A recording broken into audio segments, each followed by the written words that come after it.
Hi, ഞാൻ doctor Ajina. ഇന്ന് നമുക്ക് ആർത്തവ വിരാമം അല്ലെങ്കിൽ മെനോപോസ് എന്ന വിഷയത്തെക്കുറിച്ച് സംസാരിക്കാം. സ്ത്രീകളിൽ ആർത്തവം പൂർണ്ണമായി നിലയ്ക്കുകയും ഗർഭധാരണത്തിനുള്ള കഴിവ് നഷ്ടപ്പെടുകയും ചെയ്യുന്ന ശരീരത്തിൻ്റെ ഒരു സ്വാഭാവിക പ്രക്രിയയാണ് ആർത്തവ വിരാമം അല്ലെങ്കിൽ മെനോപോസ് എന്ന് പറയുന്നത്. സാധാരണയായി 45-നും 55-നും ഇടയിലുള്ള പ്രായത്തിലാണ് ഇത് സംഭവിക്കുന്നത്. അണ്ഡാശയത്തിൻ്റെ അഥവാ ഓവറികളുടെ പ്രവർത്തനം കുറയുകയും ഈസ്ട്രജൻ ഹോർമോണിൻ്റെ ഉൽപ്പാദനം ഗണ്യമായി കുറയുകയും ചെയ്യുന്നത് മൂലമാണ് ആർത്തവ വിരാമത്തിലേക്ക് എത്തുന്നത്. ഇത് ശരിക്കും ഒരു തവണയായി നടക്കുന്ന ഒരു കാര്യമല്ല. ആർത്തവ വിരാമത്തിനെ പ്രധാനമായും 3 ഘട്ടങ്ങളായി തിരിക്കാം. ഇതിൽ ആദ്യത്തേത് പെരിമെനോപോസ് ആണ്. രണ്ടാമത്തേത് മെനോപോസ് അഥവാ ആർത്തവ വിരാമം. മൂന്നാമത്തേത് പോസ്റ്റ് മെനോപോസ് സ്റ്റേജ് ആണ്. ഇനി ഇവ ഓരോന്നും നമുക്ക് കൃത്യമായി ഒന്ന് പരിശോധിച്ച് നോക്കാം. ഇതിൽ ആദ്യത്തേത് പെരിമെനോപോസ്. ആർത്തവ വിരാമത്തിന് തൊട്ട് മുൻപുള്ള ഘട്ടമാണിത്. മിക്കപ്പോഴും സ്ത്രീകളുടെ 40കളിലാണ് ഇത് ആരംഭിക്കുന്നത്. ആർത്തവം പൂർണ്ണമായി നിലയ്ക്കുന്നതിന് 2 മുതൽ 8 വർഷം മുൻപ് വരെ ശരീരത്തിൽ മാറ്റങ്ങൾ കണ്ടു തുടങ്ങാം. ഈ കാലയളവിലാണ് അണ്ഡാശയങ്ങൾ ഉൽപ്പാദിപ്പിക്കുന്ന ഈസ്ട്രജൻ ഹോർമോണിന്റെ അളവ് കുറയുന്നത്. രണ്ടാമത്തെ ഘട്ടമാണ് ആർത്തവ വിരാമം അഥവാ മെനോപോസ്. ഇത് ഒരു സ്ത്രീക്ക് 12 മാസം തുടർച്ചയായി ആർത്തവമില്ലാതിരിക്കുമ്പോഴാണ് ശാസ്ത്രീയമായി ആർത്തവ വിരാമത്തിൽ എത്തിച്ചേരുന്നത്. ഇതിന്റെ അവസാന ഘട്ടമാണ് പോസ്റ്റ് മെനോപോസ്. ഇത് ആർത്തവ വിരാമം സംഭവിച്ച ശേഷമുള്ള കാലയളവിനെയാണ് സൂചിപ്പിക്കുന്നത്. ഈ ഘട്ടത്തിൽ മെനോപോസിന്റെ ചില ലക്ഷണങ്ങളൊക്കെ കുറഞ്ഞേക്കാം. എങ്കിലും ഈസ്ട്രജൻ ഹോർമോണിന്റെ കുറവ് മൂലം അസ്ഥി സംബന്ധമായ ഓസ്റ്റിയോപോറോസിസിലേക്കും ഹൃദയ സംബന്ധമായ അസുഖങ്ങളിലേക്കും നയിക്കാറുണ്ട്.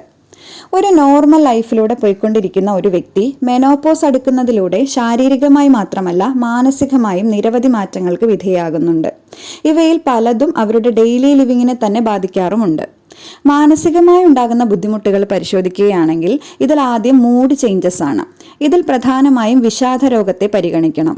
ഇതിന്റെ ഭാഗമായി ദേഷ്യം കൂടുക, ചെറിയ കാര്യങ്ങൾക്ക് വരെ സങ്കടം വരിക, നിരാശയുണ്ടാവുക, പൊതുവെ ശാന്തശീലരായ സ്ത്രീകൾ വരെ വഴക്കുകൾ ഉണ്ടാക്കാൻ തുടങ്ങുക, മാനസികമായ പിരിമുറുക്കങ്ങൾ ഉണ്ടാവുക, ഓർമ്മക്കുറവ്, അതുപോലെ ആത്മഹത്യാ പ്രവണതകൾ കൂടുക, ലൈംഗിക താല്പര്യക്കുറവുണ്ടാവുക, ഇതെല്ലാം മാനസികമായി ഉണ്ടാകുന്ന ബുദ്ധിമുട്ടുകളിൽ ഉൾപ്പെടുത്താം. ഇനി ശാരീരികമായി ഉണ്ടാകുന്ന ബുദ്ധിമുട്ടുകൾ നോക്കുകയാണെങ്കിൽ ഇതിൽ ആദ്യത്തേത് പീരീഡ്സിൽ അഥവാ മാസമുറയിൽ ഉണ്ടാകുന്ന ക്രമക്കേടുകളാണ്. രണ്ടാമതായി അമിതമായി ശരീരം പെട്ടെന്ന് വിയർക്കുകയും പിന്നീട് അത് സാധാരണ താപനിലയിലേക്ക് മാറുകയും ചെയ്യുന്നുണ്ട്. ചില സ്ത്രീകളിൽ രാത്രികാലങ്ങളിലാണ് ഇങ്ങനെ സംഭവിക്കാറ്. മൂന്നാമതായി അതുവരെയുള്ള ഉറക്കത്തിന്റെ പാറ്റേണുകളിൽ ഉണ്ടാകുന്ന വ്യതിയാനമാണ്. ഉറക്കക്കുറവ് അല്ലെങ്കിൽ ഡിസ്റ്റർബ്ഡ് സ്ലീപ്പ് ഇതിൽ പ്രധാനപ്പെട്ടതാണ്. അടുത്തത് ഈസ്ട്രജൻ ഹോർമോണിൽ ഉണ്ടാകുന്ന കുറവ് മൂലം യോനി ഭാഗത്ത് വളരെയധികം ഡ്രൈനസ് അനുഭവപ്പെടാറുണ്ട്. ഇതിന്റെ ഭാഗമായി യോനി ഭാഗത്തെ pH വ്യത്യാസപ്പെടുന്നത് മൂലം ഈ ഭാഗങ്ങളിൽ ചൊറിച്ചില്, അണുബാധ അല്ലെങ്കിൽ ഇൻഫെക്ഷൻ, മൂത്രമൊഴിക്കുമ്പോഴുള്ള വേദന, കൂടാതെ ഗുഹ്യഭാഗങ്ങളിലുള്ള രോമ വളർച്ചാക്കുറവ് തുടങ്ങിയവയും ഉണ്ടാകുന്നു. അഞ്ചാമതായി യൂറിനറി ട്രാക്ട് ഇൻഫെക്ഷൻ അഥവാ മൂത്രാശയ അണുബാധയാണ്. ഇത് ഇടയ്ക്കിടയ്ക്കുണ്ടാവുകയും ഇതുമൂലം മൂത്രമൊഴിക്കുന്ന സമയങ്ങളിൽ പുകച്ചിലും വേദനയും അനുഭവപ്പെടുകയും ചെയ്യാറുണ്ട്. ആറാമതായി സ്ത്രീകളിൽ ഈ സമയത്തുണ്ടാകുന്ന അമിതമായ ക്ഷീണവും തളർച്ചയുമാണ്. അടുത്തത് വളരെ പ്രധാനപ്പെട്ട ഒരു ലക്ഷണമാണ് ചിരിക്കുമ്പോഴും തുമ്മുമ്പോഴും ചുമയ്ക്കുമ്പോഴുമൊക്കെ അറിയാതെ മൂത്രം പോകുന്ന അവസ്ഥ. ഇത് ഗർഭാശയ ഭാഗത്തുള്ള മസിൽസിന്റെ ബലം കുറയുന്നത് കാരണം യൂട്രസ് പുറത്തേക്ക് തള്ളി വരികയും അത് മൂത്രാശയത്തിൽ പ്രഷർ ചെലുത്തുന്നത് മൂലമാണ് ഉണ്ടാകാറ്. ഇനി ഈസ്ട്രജൻ ഹോർമോണിന്റെ കുറച്ചിൽ മൂലം സ്തനങ്ങൾ അയഞ്ഞു തുടങ്ങുകയും വലിപ്പം കുറയുകയും സ്തനങ്ങളിൽ വേദനയും അസ്വസ്ഥതകളും അനുഭവപ്പെടുകയും ചെയ്യാറുണ്ട്. അടുത്തത് ബ്രെയിൻ ഭോഗ എന്ന ലക്ഷണമാണ്. ഇതിൽ മറവി, ശ്രദ്ധക്കുറവ്, മാനസികമായ മടുപ്പ് തുടങ്ങിയവയാണ് ഉണ്ടാകാറ്. ഇതും ഈസ്ട്രജന്റെയും പ്രൊജസ്ട്രോണിന്റെയും അളവിലെ വ്യതിയാനങ്ങൾ മൂലമാണ് ഉണ്ടാകാറ്. അതുപോലെ സ്ത്രീകളിൽ മുടി കൊഴിച്ചിലും ഈ സമയത്തെ വളരെ പ്രധാനപ്പെട്ട ഒരു ലക്ഷണമാണ്. ഇവയൊക്കെയാണ് മെനോപോസ് അഥവാ ആർത്തവ വിരാമത്തോടെ മിക്ക സ്ത്രീകളിലും ഉണ്ടാകാറ്. ഇവയെല്ലാം എല്ലാ സ്ത്രീകളിലും ഉണ്ടാകണമെന്ന് നിർബന്ധവുമില്ല. ഈ ഒരു അവസ്ഥയെക്കുറിച്ച് എല്ലാ സ്ത്രീകളും ചെറിയ പ്രായത്തിൽ തന്നെ അറിഞ്ഞു വെക്കുന്നത് മെനോപോസിന്റെ ഏജൊക്കെ ആകുമ്പോഴേക്കും അതിനെ തരണം ചെയ്യാൻ പാകത്തിന് ശരീരത്തെ പ്രാപ്തമാക്കാൻ സഹായിക്കും. ഇതൊരിക്കലും വാർദ്ധക്യത്തിന്റെ ഒരു സൂചനയൊന്നുമല്ല, മറിച്ച് ജീവിതത്തിൽ താൽക്കാലികമായി ഉണ്ടാകുന്ന വ്യത്യാസങ്ങളാണെന്ന് ഓർക്കണം. ഇതിലൂടെ സ്ത്രീകളുടെ ഗർഭധാരണ ശേഷി മാത്രമേ നഷ്ടമാകുന്നുള്ളൂ. ഇനി ഈ ലക്ഷണങ്ങൾക്കുള്ള പ്രതിരോധ മാർഗങ്ങൾ നോക്കുകയാണെങ്കിൽ 1. കൃത്യമായ വ്യായാമം ചെയ്യുക.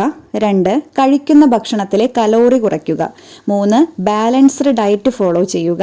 4 ദിവസേനയുള്ള എക്സർസൈസുകൾ ചെറിയ പ്രായം മുതൽ തന്നെ ശീലമാക്കുക. 5 ഭക്ഷണത്തിൽ ഉപ്പ്, പഞ്ചസാര, കൊഴുപ്പ്, എണ്ണ എന്നിവയുടെ അളവ് കുറയ്ക്കുക. 6 മാതളം, ബീൻസ്, ബദാം, എള്ള്, ഫ്ലാക്സ് സീഡ്സ്, കാച്ചില്, ചേമ്പ്, ശതാവരി തുടങ്ങിയവ ഭക്ഷണത്തിൽ ഉൾപ്പെടുത്തുക. 7 ഈസ്ട്രജൻ കണ്ടൻസ് ഉള്ള ക്രീമുകൾ ഡോക്ടറുടെ നിർദ്ദേശപ്രകാരം യോനിഭാഗത്ത് ഉപയോഗിക്കുന്നത് അവിടെയുള്ള ഡ്രൈനസ് കുറയ്ക്കാൻ സഹായിക്കും. 8 മുടി കൊഴിച്ചിൽ തടയാനായി ഇലക്കറികളും പയറുവർഗ്ഗങ്ങളും ഭക്ഷണത്തിൽ ഉൾപ്പെടുത്തുക. അതുപോലെ മുടിയുടെ വളർച്ചയ്ക്ക് പ്രോട്ടീൻ കഴിക്കുന്നത് വളരെ അത്യാവശ്യമാണ്. പനീർ, പാല്, തൈര് മുതലായവയും ഇതിനായി ഭക്ഷണത്തിൽ ഉൾപ്പെടുത്താം. ആർത്തവ വിരാമം മൂലമുണ്ടാകുന്ന ഹോർമോൺ വ്യതിയാനങ്ങൾ, ഹോട്ട് ഫ്ലാഷസ്, മാനസിക അസ്വസ്ഥതകൾ എന്നിവ നിയന്ത്രിക്കാൻ ആയുർവേദത്തിൽ ഫലപ്രദമായ ചില മരുന്നുകളും തെറാപ്പികളുമൊക്കെ ലഭ്യമാണ്. ഇതിൽ ചിലത് പരിചയപ്പെടുത്താം. ഇതിൽ ആദ്യമായി ഹോർമോൺ വ്യതിയാനങ്ങൾക്ക് ശതാവരിയും, അതുപോലെ മാനസിക പിരിമുറുക്കം കുറയ്ക്കാൻ അശ്വഗന്ധയും, ഓർമ്മക്കുറവ് പരിഹരിക്കാൻ ബ്രഹ്മിയും വളരെ ഫലപ്രദമാണ്. മെനോപോസിന്റെ ഇത്തരത്തിലുള്ള എല്ലാ ബുദ്ധിമുട്ടുകളും കൺട്രോൾ ചെയ്യാൻ അശോകാരിഷ്ടവും വളരെ നല്ലൊരു ഓപ്ഷനാണ്.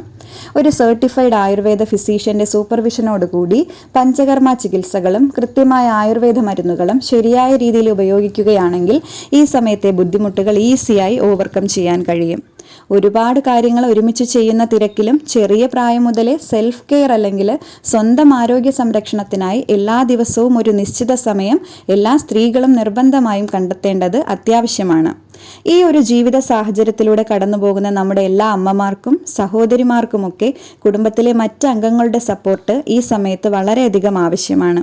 അവരെ ശ്രദ്ധയോടെ കേൾക്കാനും വീട്ടുജോലികൾ ഷെയർ ചെയ്യാനും ശ്രദ്ധിക്കാനും ഈ സമയത്തെ ഹോർമോൺ ചേഞ്ചസ് പരിഗണിച്ച് കുറച്ച് ക്ഷമയോടും സ്നേഹത്തോടും അവരെ ഒന്ന് ചേർത്ത് നിർത്തുകയും ചെയ്യുകയാണെങ്കിൽ ആർത്തവ വിരാമം അഥവാ മെനോപോസ് എന്ന ഈ ഒരു പ്രക്രിയ എല്ലാ സ്ത്രീകളും വളരെ നല്ല രീതിയിൽ ഈസിയായി ഓവർകം ചെയ്യാൻ സാധിക്കും. പ്രധാനമായും ഈ ഒരു ടോപ്പിക്കിൽ ഇത്രയും കാര്യങ്ങളാണ് പറയാനുള്ളത്. നിങ്ങൾക്കിത് ഇഷ്ടമാവുകയാണെങ്കിൽ please do subscribe. Thank you.